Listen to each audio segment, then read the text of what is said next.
Chapter 17.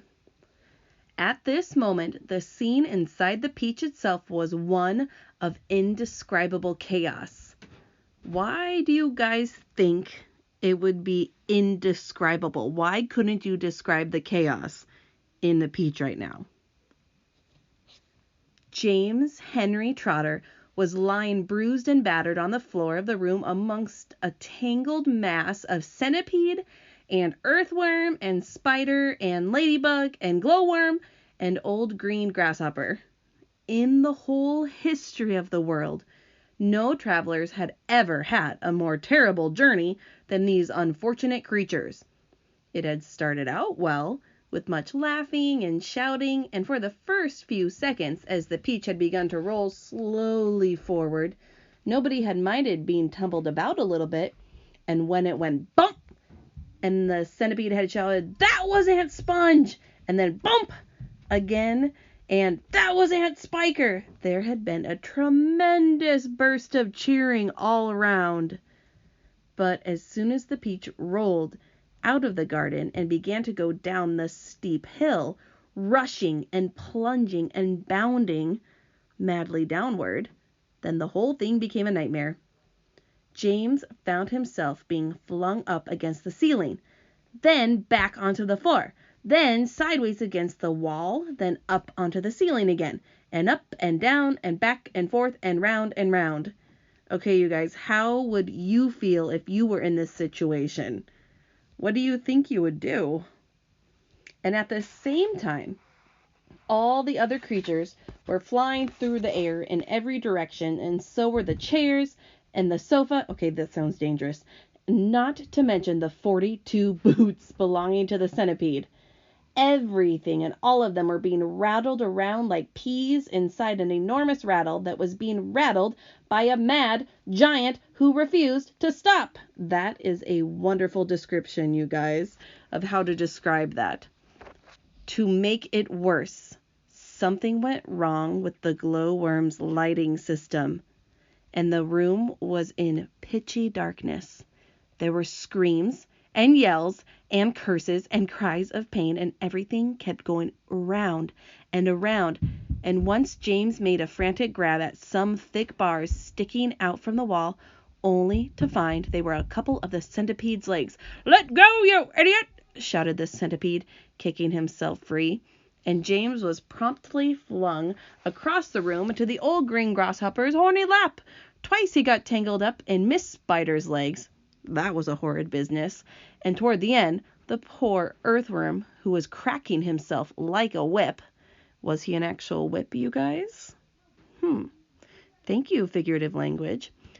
Every time he flew through the air from one side of the room to the other, coiled himself around James's body in a panic and refused to unwind. Oh, it was a frantic and terrible trip. But it was all over now, and the room was suddenly very still and quiet. Everybody was beginning slowly and painfully to disentangle himself from everybody else, or to, untangle. "Let's have some light!" shouted the centipede. "Yes," they cried, "light! Give us some light!" "I'm trying!" answered the poor glowworm. "I'm doing my best. Please be patient." They all waited in silence. Then a faint greenish light began to glimmer out of the glowworm's tail, and this gradually became stronger and stronger until it was enough to see by. "Some great journey," the centipede said, limping across the room. "I shall never be the same again," murmured the earthworm. "Nor I," the ladybug said. "It's taken years off my life." "Oh, but my dear friends," cried the old green grasshopper, trying to be cheerful, "we are there." "Where?" they asked. Where is there?" "I don't know," the old green grasshopper said, "but I'll bet it's somewhere good." "We are probably at the bottom of a coal mine," the earthworm said gloomily. "We certainly went down and down and down, and very suddenly at the last moment I felt it in my stomach. I still feel it."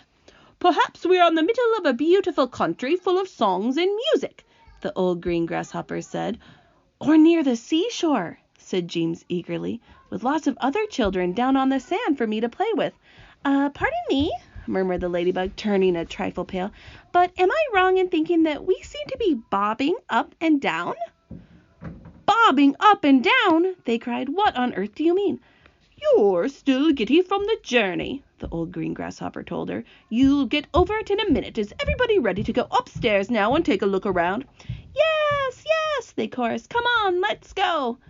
I refuse to show myself out of doors in my bare feet, the centipede said. I have to get my boots on again first. For heaven's sake, let's not go through all that nonsense again, the earthworm said.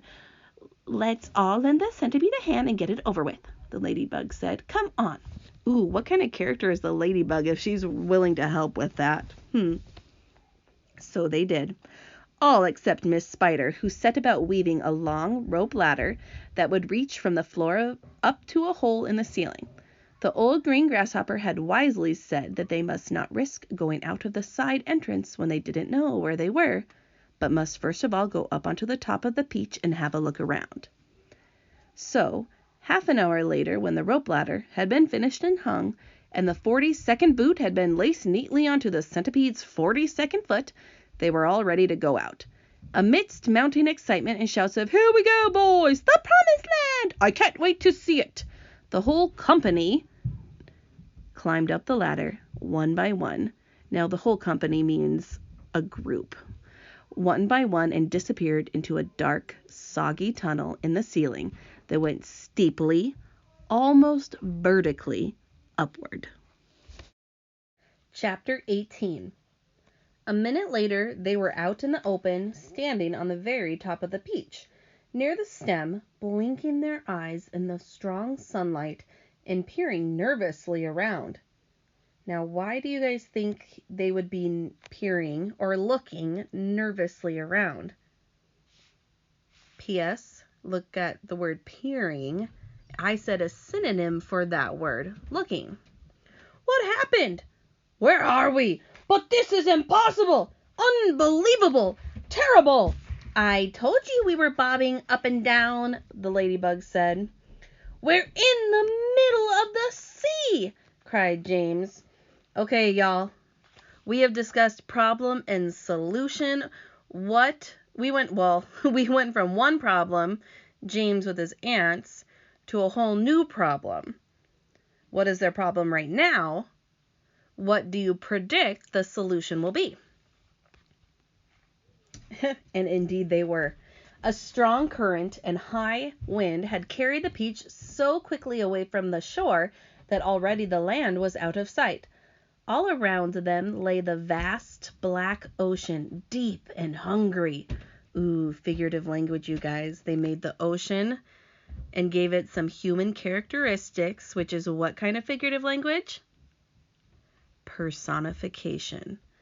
Little waves were bibbling against the sides of the peach. But how did it happen? They cried. Where are the fields? Where are the woods? Where is England? Nobody, not even James, could understand how in the world a thing like this could have happened or come about. Ladies and gentlemen, the old green grasshopper said, trying very hard to keep the fear and disappointment out of his voice, I'm afraid that we have found ourselves in a rather awkward situation. Awkward? Cried the earthworm. My dear old grasshopper, we're finished! Every one of us is about to perish. I may be blind, but that much I can see quite clearly. Up with my boots! Shouted the centipede. I cannot swim with my boots on. I can't swim at all, cried the ladybug. Nor can I, wailed the glowworm. Nor I, said Miss Spider. None of us three girls can swim a single stroke. But you won't have to swim, said James calmly. We are floating beautifully, and sooner or later a ship is bound to come along and pick us up. They all stared at him in amazement. Are you quite sure that we're not sinking? The ladybug asked. Of course I'm sure, answered James. Go and look for yourselves. They all ran over to the side of the peach and peered down at the water below. The boy is quite right, the old green grasshopper said. We're floating beautifully. Now we must all sit down and keep perfectly calm. Everything will be all right in the end. What absolute nonsense! cried the earthworm. Nothing is ever all right in the end. Well, you know it. Poor earthworm, the ladybug said, whispering in James's ear. He loves to make everything into a disaster. He hates to be happy. He is only happy when he is gloomy. Now, isn't that odd? But then I suppose just being an earthworm is enough to make a person pretty gloomy. Don't you agree? Ooh, think about the earthworm's perspective. If he's the kind of guy that's kind of turning everything into a disaster, how could he make that better for himself? And right now, what kind of character is he if that's his point of view? If this peach is not going to sink, the earthworm was saying, and if we're going to be drowned, then if we're not going to be drowned, then every one of us is going to starve to death instead. Drama King, do you realize that we haven't had a thing to eat since yesterday morning? By golly, he's right, cried the centipede. For once, earthworm is right. Of course I'm right, said the earthworm, and we're not likely to find anything around here either. We shall get thinner and thinner and thirstier, and we shall all die a slow and grisly death from starvation. I'm dying already. I'm slowly shriveling up for want of food. Personally, I'd rather drown. But good heavens, you must be blind, said James. You know very well I'm blind, snapped the earthworm. There's no need to rub it in. I didn't mean that. What do you guys think James is talking about? Said James quickly. I'm sorry, but can't you see that? See? Shouted the poor earthworm. How can I see if I'm blind? James took a deep, slow breath. Can't you realize, he said patiently, that we have enough food here to last us for weeks and weeks? Where? They said. Where? Why, the peach, of course. Our whole ship is made of food. Jumping Jehoshaphat, they cried. That used to be a saying people said more, you guys. Like, oh my goodness, we never thought of that. P.S. If you guys say that at home, bonus points, haha. My dear James, said the old green grasshopper, laying a front leg affectionately on James's shoulder, I don't know what we'd do without you. You're so clever. Ladies and gentlemen, you are saved again. We're most certainly not. There he goes again, said the earthworm. You must be crazy. You can't eat the ship. It's the only thing that is keeping us alive. We shall starve if we don't, said the centipede. And we shall drown if we do, cried the earthworm. Oh dear, said the old green grasshopper. Now we're worse off than before. Couldn't we just eat a little bit of it? Asked Miss Spider. I'm so dreadfully hungry. You can eat all you want, James answered. It would take us weeks and weeks to make any sort of dent in this enormous peach. Surely you can see that. Good heavens, he's right again, cried the old green grasshopper, clapping his hands. It would take weeks and weeks. Of course it would. But let's not go making a lot of holes over the deck. I think we better simply scoop it out of that tunnel over there, the one that we just come up by. An excellent idea, said the ladybug. What are you looking so worried about, earthworm? The centipede asked. What's the problem? Well, the problem is, the earthworm said, the problem is there's no problem. Everyone burst out laughing. Cheer up, earthworm, they said. Come and eat. And they all went over to the tunnel entrance and began scooping out great chunks of juicy, golden-colored peach flesh. What are the adjectives they just used to describe that peach?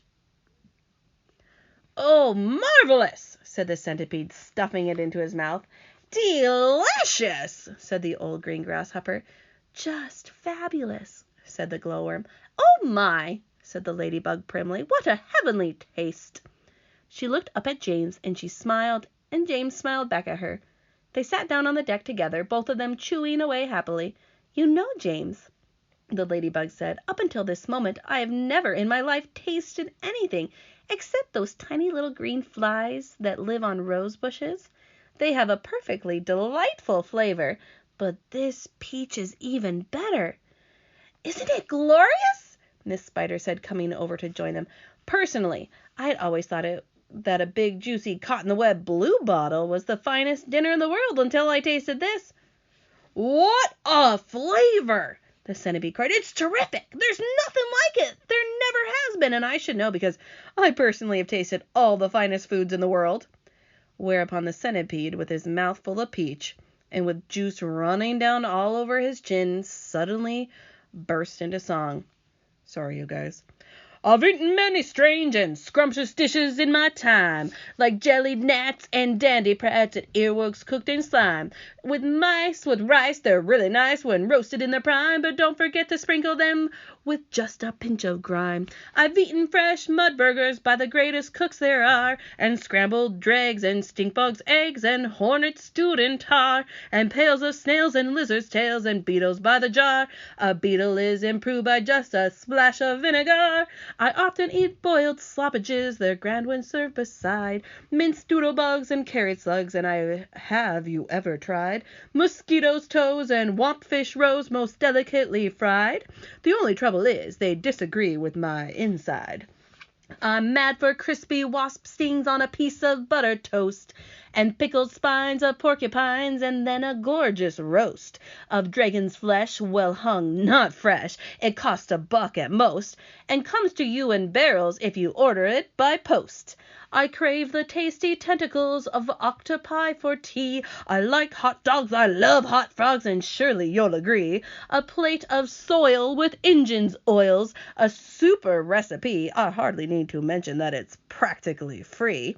For dinner on my birthday, shall I tell you what I chose? Hot noodles made from poodles on a slice of garden hose, and a rather smelly jelly made of armadillo's toes. The jelly is delicious, but you have to hold your nose. Now comes, the centipede declared, the burden of my speech. These foods are rare beyond compare, some are right out of reach, but there's no doubt I'd go without 1,000,000 plates of each for one small mite, one tiny bite of this fantastic peach. Everybody was feeling happy now. The sun was shining brightly out of a soft blue sky, and the day was calm. The giant peach, with the sunlight glinting on its sides, was like a massive golden ball sailing upon a silver sea. Okay, so think it back to the beginning, how they felt when they were rolling around the peach and what was going on there. But now that they're above and now that they're eating it, how has the mood shifted? How has it changed?